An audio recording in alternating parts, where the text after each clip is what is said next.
I un altre factor important és on presentem. Òbviament, no presentarem en un ascensor, això serà en condicions molt concretes, trobar-nos la persona que ens interessa justament en l'ascensor. En canvi, normalment, el format de la presentació pot ser físicament o no, o l'escenari pot ser improvisat o no, o estem parlant de que és en una reunió amb Business Angels o bé en una sessió de networking com pot ser en el BIT Barcelona. Imagineu que coincidim a la porta de l'escola del nostre fill amb una persona que ens pot interessar contactar pel nostre negoci. No desaprofitarem l'oportunitat i tenim només un minut. Compteu que si estan els nens per allà, en el parc o en algun lloc, no estarem pendents de fer-li tot un resum executiu del nostre projecte. I l'únic que ens interessa seria poder agendar amb aquesta persona una entrevista pactada i poder ampliar aquesta informació que ens interessa. En realitat ens poden presentar moltes situacions en les que podem presentar la nostra empresa, però tot depèn de l'objectiu que volem aconseguir, donarem més o menys informació. Penseu que els emprenedors hauran de presentar el seu negoci en moltes situacions, ja sigui per inversors potencials, ja sigui per demanar crèdits al banc, ja sigui per als teus socis, col·laboradors, proveïdors, clients. Contínuament estareu presentant a què us dediqueu, què feu i què podeu oferir. Per tant, hem de tenir un elevator pitch, un discurs del vostre negoci molt breu, molt concís i molt dinàmic, que també es pugui adaptar a la persona a la que us adreceu. Per això, important, poder tenir un discurs preparat d'una manera clara, ràpida i efectiva del nostre projecte. I així ens trobarem diferents situacions inicials en què podem presentar i repetir una i una altra vegada el mateix discurs. En aquest curs ens limitarem a donar eines per presentar la nostra empresa físicament, destacant les característiques del nostre projecte amb l'objectiu de donar a conèixer el nostre negoci d'una manera breu, concisa i entenedora. Aquest és l'objectiu final. I ara hem de buscar l'estructura del nostre missatge.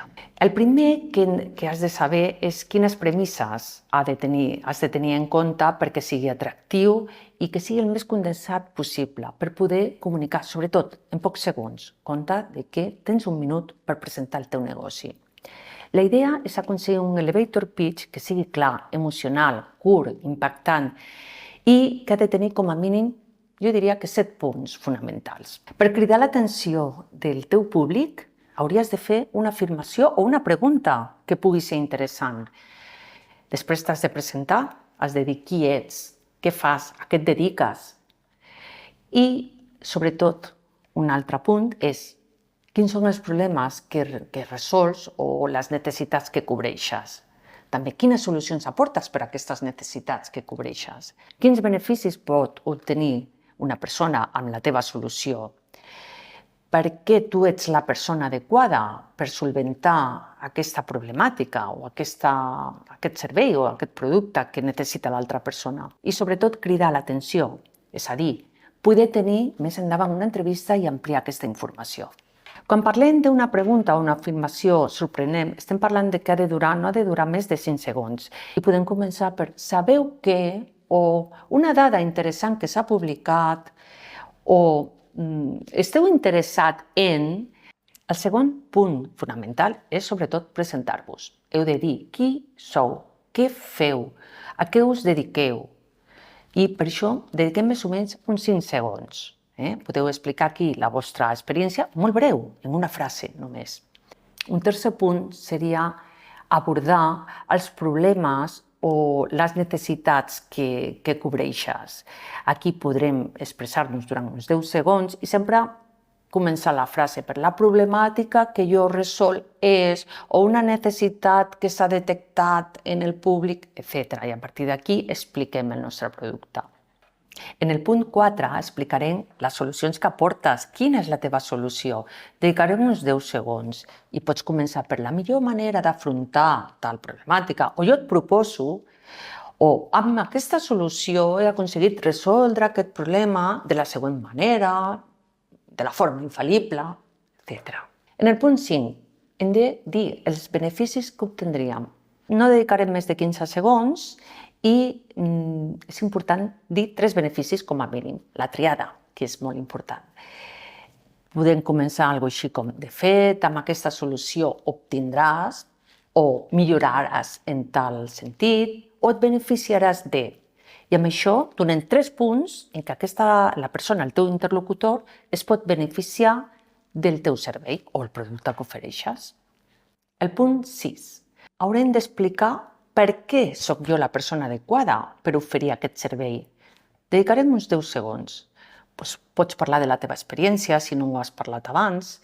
Porto 10 anys d'experiència en aquest sector, o aquest és un tema que porto tractant des dels últims mesos, o sempre he tingut una sensibilitat especial per aquest tema. Són maneres de poder començar aquest apartat d'explicar la teva experiència.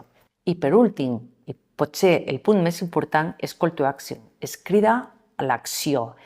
És a dir, aconseguir la targeta de la persona que t'interessa, o una entrevista, o agendar. Ha de ser molt breu, dedicarem com a màxim 5 segons i podem començar per dir: crec que aquesta solució podria ser realment interessant per tu, tindràs uns minuts aquesta setmana per veure'ns, per parlar. O dir: no dubtis en trucar-me per telèfon i li dones la teva targeta. O dona'm el teu correu i t'enviaré més informació, més ampliada. O et va bé que em visiti tal dia. Sempre hi ha una manera de poder aconseguir una cita, una entrevista o poder contactar amb aquesta persona.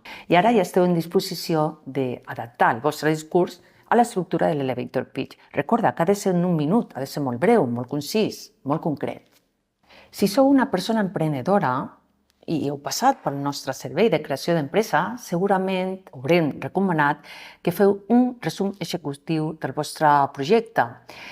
El resum executiu no deixa de ser una eina que és un pla de negoci molt resumit. És agafar els punts claus del vostre negoci i resumir-los en 1 o 2 pàgines. Per què ens facilita això després poder tenir el nostre discurs de l'ascensor? Perquè en el resum executiu tindrem els punts claus que necessitem per poder explicar el nostre negoci.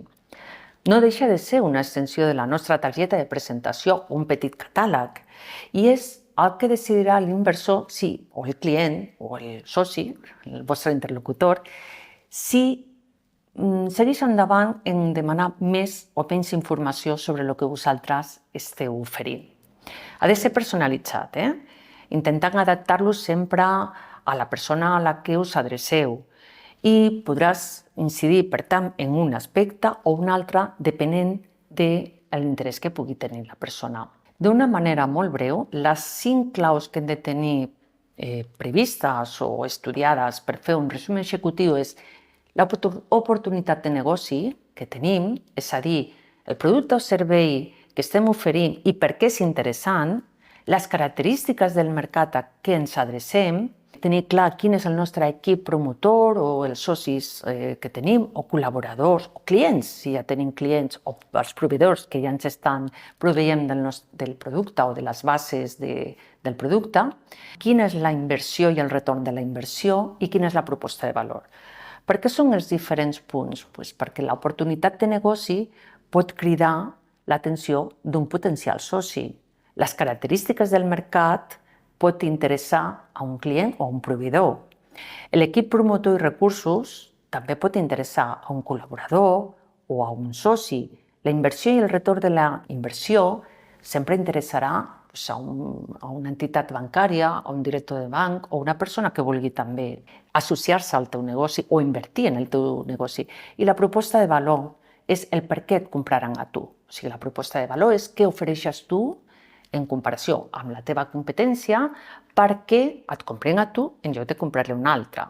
No us preocupeu, si no teniu definit el resum executiu, simplement és una informació addicional que sempre podeu aportar depenent de la persona a la que us adreceu.